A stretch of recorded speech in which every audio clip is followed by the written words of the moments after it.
Chers auditeurs, dans ce nouvel épisode, nous allons parler de la convergence entre culture, data et durabilité dans le secteur des organisateurs d'événements culturels à l'horizon 2026 à 2030. Le cadre posé par l'article montre une mutation rapide, portée par la digitalisation, la consolidation et des exigences ESG, et met en avant les opérateurs qui savent allier technologie, durabilité et expérience spectateur augmentée. Ces acteurs tirent parti d'effets d'échelle, de revenus diversifiés, billetterie, sponsoring, streaming, données, et d'un avantage concurrentiel sur les petits opérateurs non digitalisés. Sur le plan opérationnel, les modèles économiques dominants restent la production intégrée, avec des marges moyennes de 10 à 15 les réseaux d'événements locaux, plus dépendants du financement public, avec des marges de 3 à 6 et les expériences hybrides qui promettent une marge potentielle élevée à moyen terme. Les opportunités à horizon 2026 à 2030 incluent l'intégration verticale entre producteurs et plateformes de billetterie, le développement de formats bas carbone soutenus par les programmes européens et l'ouverture internationale des festivals de taille moyenne via la digitalisation et le streaming en direct.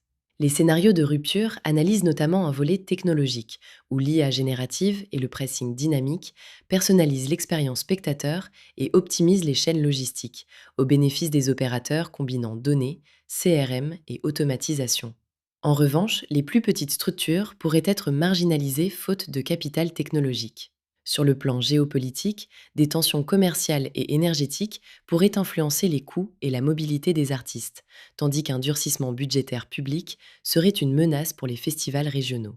Le scénario macro-sociétal voit une demande accrue pour des expériences culturelles durables et inclusives, renforçant les formats territorialisés et participatifs. Ces dynamiques préparent le terrain à des relais de croissance, tels que l'innovation numérique, tarification prédictive, fidélisation grâce aux données, les opérations d'acquisition et de mutualisation logistique, la réduction de l'empreinte carbone et l'internationalisation des formats, ainsi que la monétisation digitale des performances en direct. Pour les dirigeants, les axes prioritaires visent à structurer un modèle de revenus diversifié, digitaliser la chaîne de production et de billetterie, mettre en œuvre une stratégie ESG complète, consolider les partenariats territoriaux et adapter la gouvernance au format hybride. En résumé, l'horizon 2026 à 2030 appelle à une approche agile, une alliance renforcée public-privé et des investissements soutenus dans le capital humain et les outils numériques. Partagez vos expériences et abonnez-vous pour ne rien manquer des évolutions de ce secteur.